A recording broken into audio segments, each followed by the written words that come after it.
जादुई सोने की जादुई चूड़ी।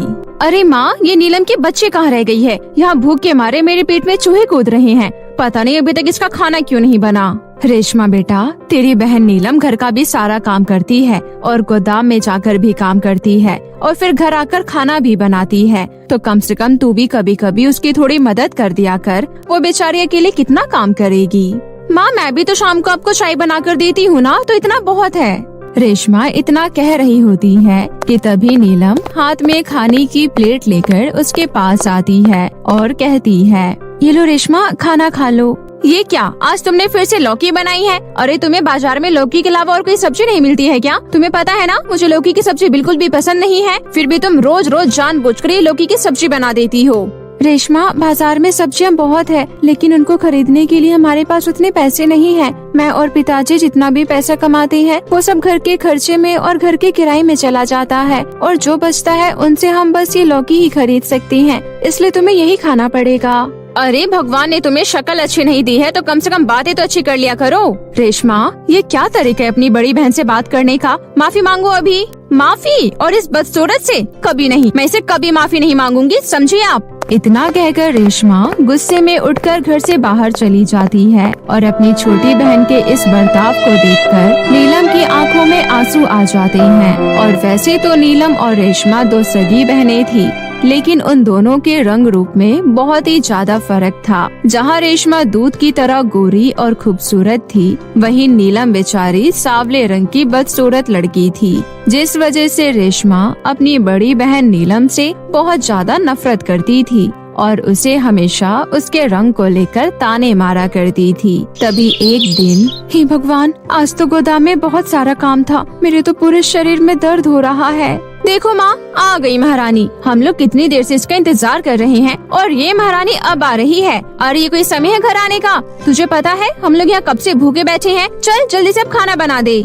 रेशमा, आज मैं बहुत ज्यादा थक गई हूँ और मेरी तबीयत भी ठीक नहीं लग रही है, इसलिए आज रात का खाना तुम बना लो। अरे शुक्र करो जो मैं माँ को शाम को चाय बना कर दे देती हूँ, वरना मेरा बस चले तो मैं कभी इस चूल्हे के आगे बैठूं भी ना। और तू मुझे यहाँ खाना बनाने के लिए कह रही है? अरे तू क्या चाहती है कि मेरा भी रंग इस चूल्हे के आगे बैठ बैठ कर तेरे जैसा काला हो जाए? बस करो रेशमा, अपनी खूबसूरती का इतना घमंड करना अच्छा नहीं होता। भगवान जब खूबसूरती देना चाहता है तो उसको वापस लेना भी जानता है। और वैसे भी तुम क्या ही चाय बनाती हो, कभी तो चीनी कम डाल देती हो तो कभी चाय पत्ती डालना भूल जाती हो। अरे तुझे तो मैं दूध भी लाकर दे दूं ना तो उसका भी सत्यानाश कर देगी। इसलिए अपनी बड़ी बहन से कुछ सीख। भले ही उसका रंग तेरी तरह सुंदर नहीं है, पर गुणों की उसमें कोई कमी नहीं है, समझी तू? और ऐसे ही समय के साथ साथ नीलम के पिताजी की तबीयत बहुत ज्यादा खराब हो जाती है, जिस वजह से उन्हें घर पर ही रहकर आराम करना पड़ता है। और उनके घर पर रहने की वजह से घर की सारी जिम्मेदारी अब नीलम के कंधों पर आ जाती है। लेकिन अकेले कमाने की वजह से उनके घर की हालत दिन पर दिन बिगड़ती जाती है, जिस वजह से अब रेशमा भी नीलम के साथ गोदाम में जाकर काम करने लगती है। तभी एक दिन जब नीलम अपनी माँ के साथ बाजार गई होती है,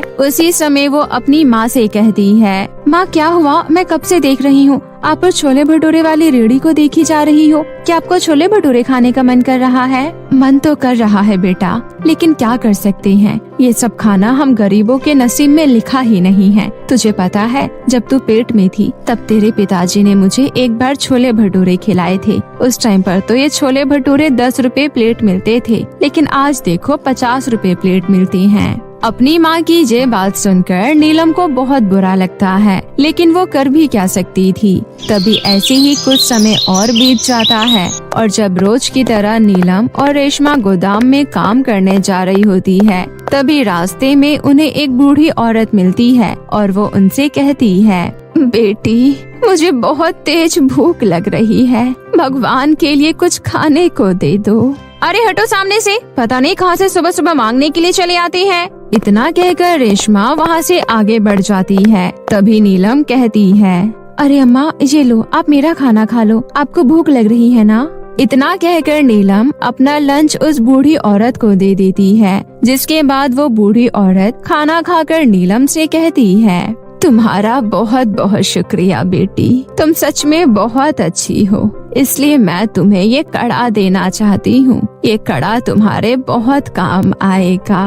इतना कहकर वो बूढ़ी औरत नीलम को वो कड़ा देकर वहाँ से चली जाती है। जिसके बाद नीलम वो कड़ा हाथ में डालकर अपने काम पर चली जाती है। और जब शाम को नीलम घर आकर खाना बनाने जाती है तो वो सोचती है, आज फिर से ये लौकी की सब्जी बनानी पड़ेगी। माँ को कब से छोले भटूरे खाने का मन कर रहा है। पता नहीं मैं अपने परिवार को कब अच्छा खाना खिला पाऊंगी, या फिर जिंदगी भर हम लोगों को ऐसे ही खाना खाना पड़ेगा। नीलम इतना कह ही रही होती है कि तभी उसके हाथ का कड़ा अचानक से चमक उठता है और सोने के कड़े में बदल जाता है। और देखते देखते उसके सामने छोले भटूरे से भरी हुई प्लेट आ जाती है। और यह देखकर नीलम हैरान हो जाती है और कहती है, अरे ये क्या, ये कड़ा अचानक से सोने का कैसे हो गया? और ये छोले भटूरे यहाँ कैसे आ गए? मुझे तो कुछ समझ में नहीं आ रहा है। नीलम के इतना कहते ही उस जादुई कड़े में से एक आवाज आती है, ज्यादा मत सोचो नीलम, मैं एक जादुई सोने का कड़ा हूँ। और उस दिन तुम्हारी अच्छाई और दयालुपन देखकर उस औरत ने तुम्हें ये कड़ा दिया था, इसलिए आज के बाद तुम्हें जो कुछ भी खाना हो तुम मुझसे मांग सकती हो। क्या तुम सच कह रहे हो? इसका मतलब आज के बाद मेरा परिवार भी अच्छा खाना खा पाएगा। और इस तरह नीलम उस जादुई कड़े की मदद से अपने परिवार को उनके मनपसंद का खाना खिलाती है। जिसके बाद उसके माता पिता बहुत ज्यादा खुश हो जाते हैं। लेकिन रेशमा को कहीं न कहीं नीलम पर शक होने लगता है, इसलिए वो अब नीलम पर नजर रखने लगती है। और साथ ही जादुई कड़ा पहनने की वजह से नीलम के चेहरे का रंग भी साफ होने लगता है, जिसे देखकर उसकी माँ कहती है, अरे नीलम बेटा, तेरा रंग तो दिन पर दिन गोरा होता जा रहा है। शायद ये भी भगवान का ही कोई चमत्कार है। और इस तरह अपनी बहन को गोरा होता देख रेशमा को उससे बहुत ज्यादा जलन होने लगती है। तभी एक दिन जब नीलम अपने जादुई कड़े का इस्तेमाल कर रही होती है, तभी रेशमा उसे देख लेती है और कहती है, अच्छा तो ये बात है। तभी मैं सोचूं कि ये काली कलूटी अचानक से इतना अच्छा खाना कैसे बनाने लगी और साथ ही इतनी सुंदर कैसे हो रही है। और ऐसी ही रात में सबके सो जाने के बाद रेशमा चुपके से नीलम के हाथ से वो कड़ा निकाल लेती है। और जब सुबह नीलम अपना कड़ा ढूंढ रही होती है, उसी समय रेशमा वो कड़ा अपने हाथ में पहनकर कहती है, अब मैं भी इस जादुई कड़े से ढेर सारा खाना मांगूंगी और उसे बाजार में ले जाकर बेचूंगी और पैसे कमाऊंगी। और साथ ही मैं इस जादुई कड़े से और भी ज्यादा सुंदर हो जाऊंगी। रेशमा के इतना कहते ही उस जादुई कड़े में से एक काली रोशनी निकलती है और देखते ही देखते रेशमा का चेहरा कोयले की तरह काला हो जाता है और खाने की जगह उसके सामने ढेर सारे पत्थर और कीड़े मकोड़े आ जाते हैं। और यह देखकर रेशमा कहती है, ये सब इस कड़े की वजह से हुआ है। लगता है उस नीलम की बच्ची ने इस पर कोई काला जादू किया है। रेशमा इतना कह रही होती है कि तभी वहाँ पर नीलम आ जाती है और यह सब देखकर वो कहती है, अरे रेशमा, ये क्या, तुम्हारा चेहरा अचानक से इतना काला कैसे हो गया? और ये मेरा कड़ा तुम्हारे पास क्या कर रहा है? ये सब तुम्हारी वजह से हुआ है, इसलिए पकड़ो अपना कड़ा, मुझे नहीं चाहिए। रेशमा, इसमें मेरी कोई गलती नहीं है। ये सब तुम्हारे लालच और घमंड की वजह से हुआ है। इसलिए कहते हैं लालच करना बुरी बला है। और इस तरह रेशमा को अपने किए की सजा मिल जाती है। और वहीं अब नीलम अपना घर चलाने के लिए अपना एक खुद का ढाबा खोलती है और लोगों को कम दाम में पेट भर खाना खिलाती है और साथ ही गरीब लोगों की मदद भी करती है। जादुई दो लहंगे का जादू। संध्या अपनी सौतेली माँ बिमला और अपनी सौतेली दो बहनें रिया और प्रिया के साथ रहा करती थी, क्योंकि संध्या की माँ उसे बचपन में ही छोड़कर चली गई थी, जिसकी वजह से संध्या के पिता नीरज ने बिमला से दूसरी शादी कर ली थी ताकि वो संध्या की अच्छे से देखरेख कर सके। लेकिन नीरज को इस बात की जरा भी खबर नहीं थी कि बिमला और उसकी दोनों बेटियां मिलकर संध्या के ऊपर कितना अत्याचार करेंगी। नीरज के सामने तो वे लोग संध्या से प्यार करने का दिखावा किया करते थे, क्योंकि नीरज अक्सर काम के सिलसिले से शहर में ही रहा करता था। तभी एक दिन नीरज शहर से गांव वापस आता है तो वो अपनी तीनों बेटियों के लिए सुंदर सुंदर लहंगे लेकर आता है। उसी समय बिमला कहती है, अरे वाह, ये लहंगे तो बहुत ही ज्यादा सुंदर लग रहा है और संध्या बेटी का लहंगा तो सबसे सुंदर है। ये लहंगा तुम्हारे ऊपर बहुत ही अच्छा लगेगा बेटा। हाँ संध्या, ये लहंगा तुम पर बहुत अच्छा लगेगा क्योंकि तुम हो ही इतनी सुंदर। बिल्कुल सही कहा, संध्या के ऊपर तो हर एक कपड़ा ही सुंदर लगता है। देखो संध्या बेटा, तुम्हारी दोनों बहनें तुमसे कितना प्यार करती हैं और फिर भी तुम हमेशा शिकायत लगाती रहती हो इनकी। ये तो बहुत गलत बात है बेटा। अरे कोई बात नहीं जी, आप रहने दीजिए ये सब। वैसे भी संध्या बेटी ने शायद अभी तक हम लोगों को अपना माना ही नहीं है, इसीलिए तो वो हमारे साथ परायों जैसा बर्ताव करती है। लेकिन फिर भी हम लोग संध्या से बहुत प्यार करते हैं। और इस तरह तीनों माँ बेटी मिलकर नीरज को संध्या के खिलाफ भड़काने लगते हैं, जिसे देखकर संध्या मन ही मन सोचती है, पता नहीं ये लोग हर बार पिताजी के आने के बाद मेरे साथ ऐसा बर्ताव क्यों करते हैं, क्यों हमेशा पिताजी को मेरे खिलाफ भड़काते रहते हैं। और मैं चाहकर भी पिताजी को इन लोगों की असलियत नहीं बता सकती हूँ, वरना ये लोग पिताजी को जान से मरवा देंगे। इतना सोचकर संध्या रोते हुए अपने कमरे में चली जाती है। और अगले दिन नीरज के जाते ही रिया और प्रिया संध्या के कमरे में आती है और उसका लहंगा उससे लेते हुए कहती है, क्यों री, अब तेरी इतनी हिम्मत कि तू हमारे जैसा लहंगा पहनेगी? चल ला इधर दे ये लहंगा, क्योंकि तू इस घर की रानी नहीं बल्कि नौकरानी है, इसलिए नौकरानियों को ऐसे कपड़े पहनना शोभा नहीं देता। चल जा यहाँ से और हमारे लिए गर्मा गर्म खाना बना कर ला। प्रिया के इतना कहते ही संध्या बेचारी चुपचाप रसोई में चली जाती है और उनके लिए खाना बनाने लगती है। और वहीं वो दोनों बहनें सोफे पर आराम से बैठकर बातें करने लगती है। प्रिया, मुझे लगता है हमें बहुत दिन हो गए इस नौकरानी को सबक सिखाए हुए, इसलिए तो ये दिन ब दिन हवा में उड़ती जा रही है। हाँ, तुमने बिल्कुल सही कहा रिया, वैसे भी बहुत दिन हो गए हैं इसे माँ से डांट नहीं पड़वाई है।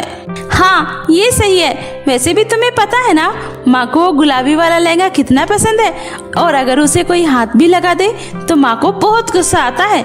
चलो हम लोग अपने काम पर लग जाते हैं। इतना कहकर वे दोनों बहनें अपनी माँ के कमरे में जाती है और अपनी माँ की अलमारी से उसका फेवरेट लहंगा निकाल कर उसके ऊपर तेल लगा देती है और कहती है, अब आएगा मजा, अब देखना मौज संध्या की बच्ची का क्या हाल करती है। और इस तरह जहाँ वे दोनों बहनें संध्या के खिलाफ प्लानिंग कर रही होती है, वहीं संध्या चुपचाप रसोई में काम कर रही होती है। उसे इस बात की जरा भी खबर नहीं होती है। तभी जब बिमला अपने कमरे में जाती है तो वो अपने बेड पर अपना फेवरेट लहंगा पड़ा हुआ देखती है, जिस पर तेल का दाग लगा हुआ होता है।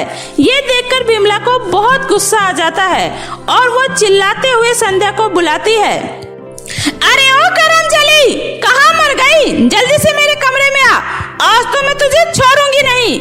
अपनी माँ की ऐसी बात सुनकर संध्या घबराते हुए अपनी माँ के कमरे में जाती है और कहती है, क्या हुआ माँ, आप ऐसे क्यों चिल्ला रही हो? मुझसे कोई गलती हो गई है क्या? संध्या के इतना कहते ही बिमला संध्या को खींचते हुए रसोई में ले जाती है और कढ़ाई का गर्मा गर्म तेल संध्या के हाथ पे गिरा देती है, जिसकी वजह से संध्या का हाथ बुरी तरीके से जल जाता है। बिमला उसे ऐसे दर्द से तड़पता देखकर कहती है, अब पता चला दर्द किसे कहते हैं। यही दर्द मुझे भी हो रहा है, क्योंकि तूने मेरे फेवरेट लहंगे के ऊपर तेल का दाग लगा दिया है। पर माँ, मैंने ऐसा कुछ नहीं किया और मुझे तो पता भी नहीं है आप किस लहंगे की बात कर रही हो। प्लीज माँ, मेरा यकीन करिए, मैं तो सुबह से आपके कमरे में गई भी नहीं हूँ। इस तरह संध्या को दर्द में तड़पता देखकर दोनों बहनों को बहुत अच्छा लगता है और उन दोनों बहनों को इस तरह हंसता देखकर संध्या सब समझ जाती है। इसलिए बिमला के वहाँ से जाने के बाद संध्या उनसे कहती है, आखिर तुम दोनों को मेरे साथ ऐसा करके क्या मिलता है? क्यों तुम दोनों हमेशा मेरे पीछे लगी रहती हो? आखिर मैंने तुम्हारा क्या बिगाड़ा है? तुम तो मेरी बहन होकर भी मेरे साथ दुश्मनों की तरह व्यवहार करती हो, फिर भी मैं तुम दोनों को अपनी बहन की तरह मानती हूँ और तुम लोग हमेशा मेरे साथ ऐसा ही करती हो। पहली बात तो ये कि हम तुम्हारी बहन नहीं हैं, और रही बात तुम्हें परेशान करने की, तो तुम्हें इस तरह परेशान देखकर हमें बहुत अच्छा लगता है। और हाँ, तुम यहाँ हमसे सवाल जवाब करना छोड़ो और ये लो सब्जी की लिस्ट, बाजार जाकर सब्जियाँ ले आओ, वरना माँ तुम्हारी फिर से क्लास लगा देंगी। उन दोनों बहनों के इतना कहते ही संध्या बेचारी चुपचाप बाजार से सब्जियां लेने चली जाती है और अपने जले हुए हाथ को देखकर मन ही मन अपनी माँ को याद करते हुए कहती है,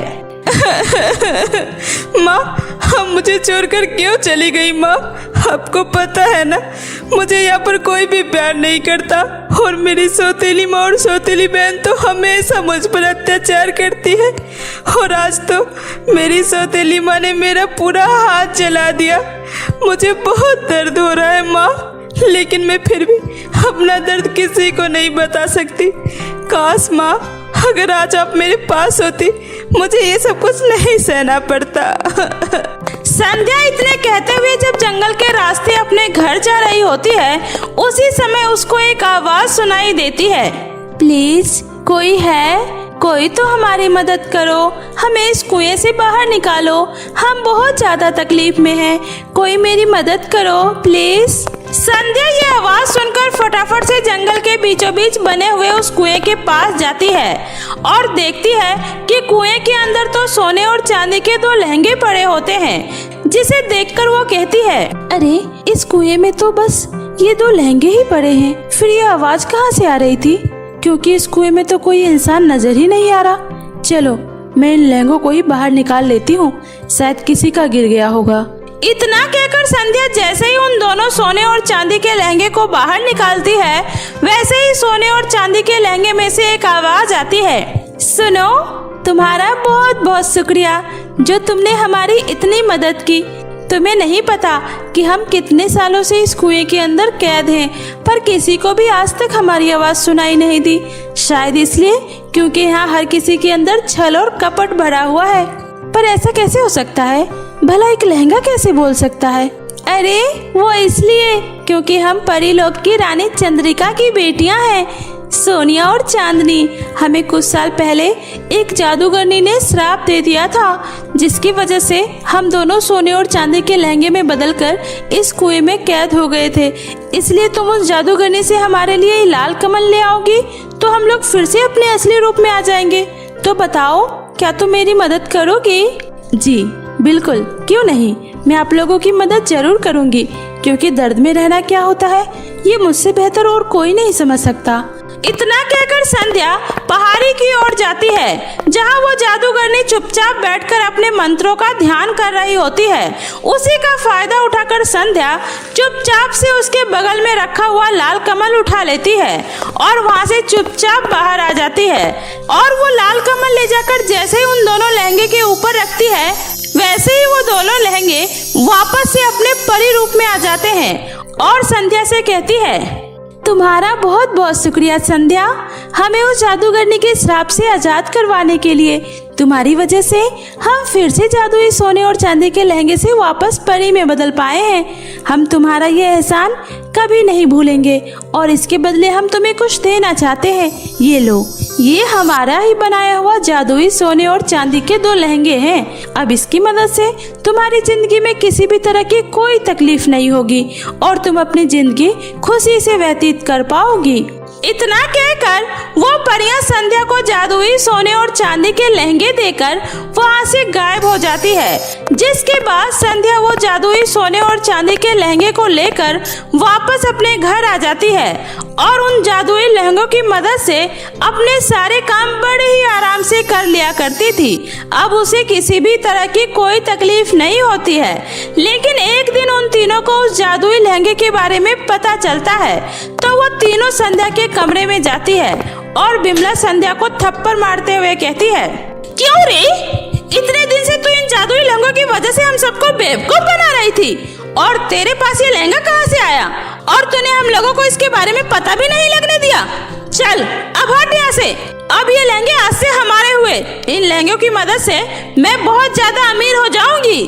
इतना कहकर बिमला जैसे ही उन लहंगों को हाथ लगाती है, वैसे ही उसे बिजली का जोरदार झटका लगता है, जिसकी वजह से बिमला पूरी तरीके से पागल हो जाती है और अपनी माँ की ऐसी हालत देखकर वो दोनों बहनें भी बहुत ही ज्यादा घबरा जाती है और संध्या से अपने किए की माफी मांगने लगती है। उसी बीच वहाँ पर नीरज आ जाता है और वह उन सबकी बातें सुन लेता है, जिसके बाद नीरज उन सबको घर से बाहर निकाल देता है और फिर अपनी बेटी के साथ एक हंसी खुशी जीवन व्यतीत करने लगता है। बीरपुर गांव में यशोदा अपनी बेटी स्वीटी के साथ रहती थी। यशोदा अपनी बेटी स्वीटी से बहुत प्यार करती थी। स्वीटी के पिता के गुजर जाने के बाद यशोदा ने कभी स्वीटी को पिता की कमी महसूस नहीं होने दी। वो स्वीटी की हर ख्वाहिशें पूरी करती। यशोदा ने स्वीटी का दाखिला भी गांव से दूर शहर के महंगे और अच्छे स्कूल में करवाया था।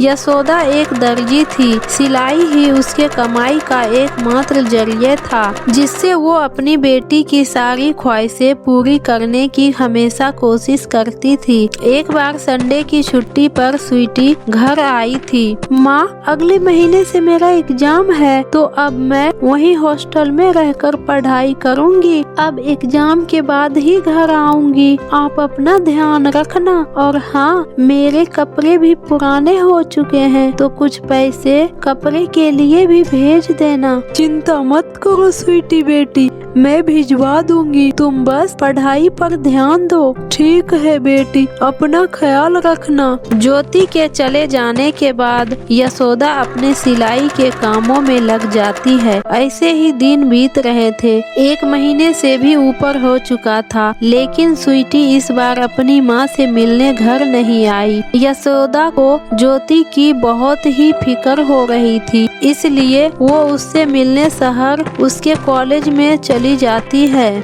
जहाँ देखती है स्वीटी अपनी दोस्तों के साथ पार्क में बैठी थी। अपनी माँ को अपने पास आते देख वो जल्दी से उठकर अपने माँ के पास आकर बोली, माँ, आप यहाँ क्यों आ गई? जल्दी से यहाँ से बाहर चलो। मैं आपसे यहाँ सबके सामने बात नहीं कर सकती। पर क्यों बेटा, मैं भी तो देखूं आखिर मेरी बेटी कहाँ रहती है, कहाँ पढ़ती है और उसके दोस्त लोग कैसे हैं। माँ, क्यों मेरी बेइज्जती करवाना चाहती हो? आप देख रही हो यहाँ सब लोग अच्छे घर से हैं और सबके मॉम डैड अच्छे बिजनेस करते हैं। आप सबके सामने ऐसे फटे पुराने कपड़े में आ गई, फिर सब लोग मेरा बहुत मजाक उड़ाएंगे। देखो, आप बुरा मत मानो, अभी आप यहाँ से घर चली जाओ। मेरी छुट्टी होते ही मैं आपसे मिलने घर आती हूँ, आप जाओ।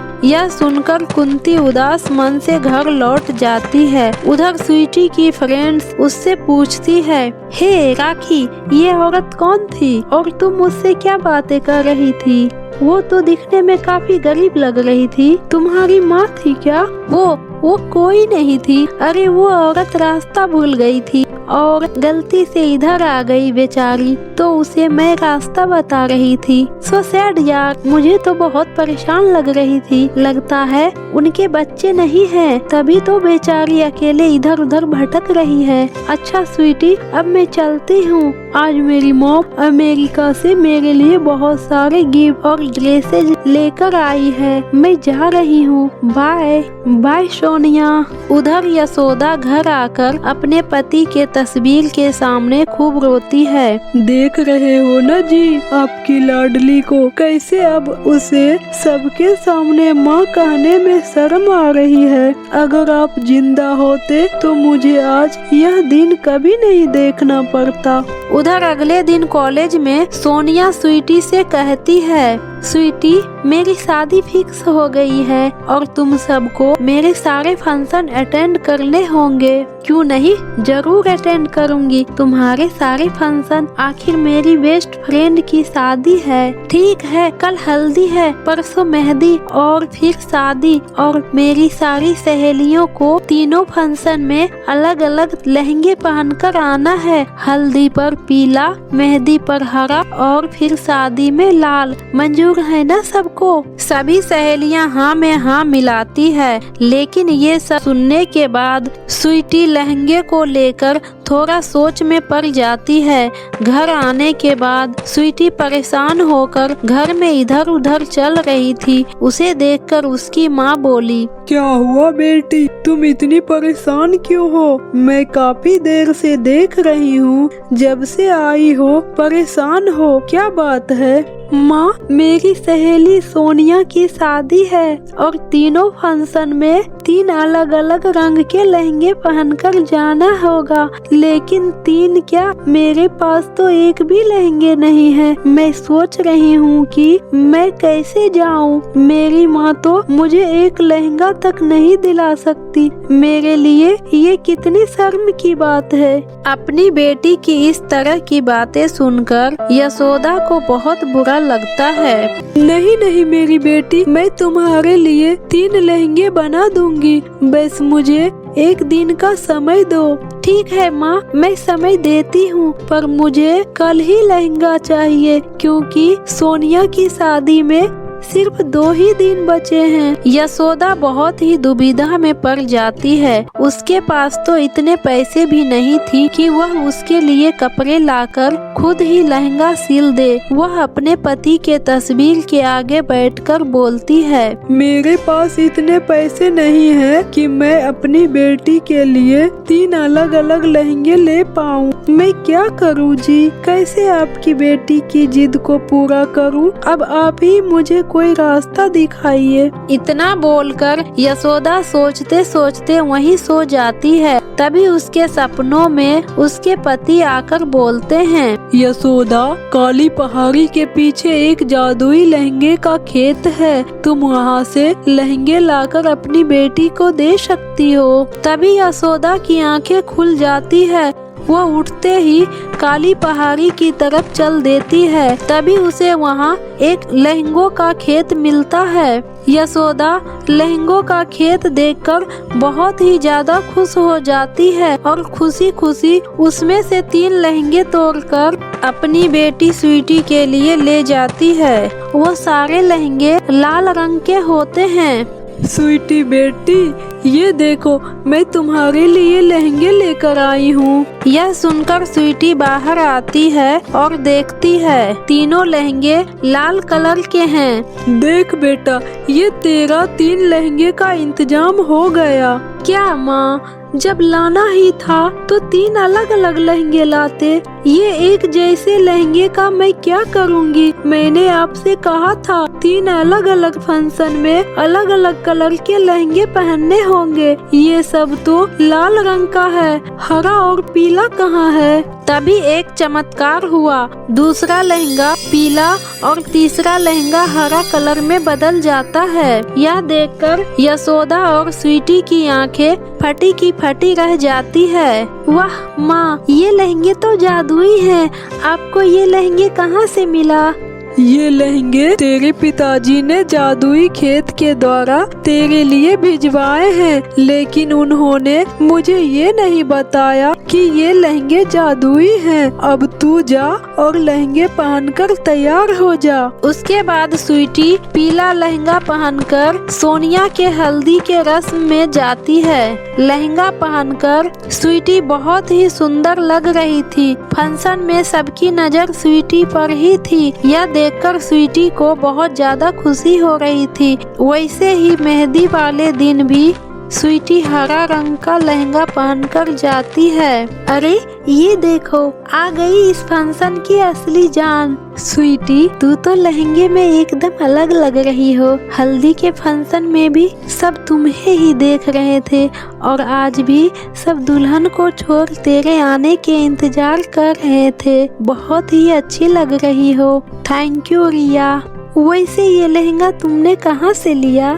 ये लहंगा तो मेरी माँ ने मुझे दिलवाया। तभी उधर से सोनिया भी आ जाती है और स्वीटी से बोलती है, तुम बहुत ही खुश नसीब हो स्वीटी, जो तुम्हें इतनी प्यारी माँ मिली है जो तुम्हारे हर खुशी का ख्याल रखती है। लेकिन मेरी माँ को देखो, आज उसकी बेटी की शादी है, लेकिन आज भी उन्हें काम से छुट्टी नहीं है कि मेरी शादी में आ सके। उन्होंने मुझे हर चीज दी, जो मांगा सब दिया, लेकिन उन्होंने कभी मुझे अपना प्यार और समय नहीं दिया। उनकी कमी मेरी जिंदगी में हमेशा से हो रही है। But you are so lucky sweetie. Sonia की यह बात सुनकर स्वीटी को अपनी माँ के प्यार का एहसास होता है। फंक्शन खत्म होने के बाद वह अपने घर जाकर अपनी माँ से बोलती है, माँ आप बहुत ही अच्छी हो, मुझे माफ कर दो। माँ, आपके दर्जी और गरीब होने पर मैंने हमेशा खुद को छोटा माना, लेकिन मैं तो बहुत अमीर हूँ क्योंकि मेरे पास माँ की दौलत है। क्या हुआ पागल, किसी ने कुछ कह दिया क्या तुमसे? नहीं माँ, पिता के गुजर जाने के बाद भी आपने बचपन से ही हमेशा मेरे सामने मेरी ढाल बनकर खड़े रहे। मेरी हर जरूरतों को पूरा करने के लिए दिन रात एक कर दिए, और बदले में मैंने क्या किया? खुद के बड़े होते ही आपको अपनी माँ कहने में भी खुद को शर्मिंदगी महसूस की। मुझे माफ कर दो माँ। अब आप कल मेरे साथ सोनिया की शादी में चलोगे? नहीं बेटी, मेरे पास एक भी अच्छे कपड़े नहीं है पहनने को। तुम इतनी सुंदर लगोगी और मैं तुम्हारे साथ चलूंगी तो अच्छा नहीं लगेगा। तुम अकेली ही चली जाना। यह कैसी बातें कर रही हो माँ? आप मेरी माँ हो और आप मुझे हर रूप में स्वीकार हो। आपको कल मेरे साथ चलना होगा, और हाँ, मैं आपको अपने सारी सहेलियों से भी मिलवाना चाहती हूँ। अगले दिन सोनिया के शादी में जाने के लिए स्वीटी लाल रंग का लहंगा पहनकर बिल्कुल तैयार थी। उसकी माँ भी साफ कपड़े पहनकर तैयार हो गई थी। माँ को देखकर स्वीटी कहती है, मुझे गर्व है कि आप मेरी माँ हो और मैं आपकी बेटी हूँ। मुझे आप इन कपड़ों में भी दुनिया की सबसे सुंदर औरत लग रही हो। स्वीटी के इतना कहते ही उसकी माँ बहुत ही खूबसूरत महिला में बदल जाती है। ये देखकर यशोदा बहुत हैरान होती है। मैं कोई सपना तो नहीं देख रही हूँ? नहीं माँ, ये हकीकत है। क्या आप भूल गई? ये लहंगा सुंदर होने के साथ जादुई भी है। हाँ हाँ, अब चलो। उसके बाद स्वीटी अपनी माँ यशोदा के साथ अपनी सहेली सोनिया की शादी में आती है और सबसे अपनी माँ को मिलवाती है। दोस्तों, आज मैं आप सबको अपनी माँ से मिलवाती हूँ। ये मेरी माँ है। इन्होंने ही मुझे बचपन से पाला पोसा, इस लायक बनाया, और हाँ, ये सब मेरी माँ ने सिलाई करके ही की। आंटी, आपसे मिलकर बहुत खुशी हुई। काश मेरी माँ भी आप जैसी होती। दिल छोटा मत करो सोनिया, मेरे लिए जैसे स्वीटी मेरी बेटी है वैसे ही तुम सब भी हो। शादी में तुम्हारी माँ नहीं है तो क्या हुआ, मैं हूँ ना। और इस तरह सब खुशी खुशी सोनिया की शादी एंजॉय करते हैं। मेरे प्यारे दोस्तों, कैसी लगी आपको यह कहानी? मुझे कमेंट करके जरूर बताएं। यदि कहानी अच्छी लगी हो तो अपने दोस्तों के साथ शेयर करें। और हाँ दोस्तों, अगर आपने अब तक मेरे चैनल पोरो टीवी को सब्सक्राइब नहीं किया है तो जल्दी से लाल बटन दबाकर अभी सब्सक्राइब कर ले। साथ ही इस बेल आइकन को दबाना न भूले। फिर मिलती हूँ एक नई कहानी के साथ। तब तक आप अपना ध्यान रखें। बाय बाय दोस्तों।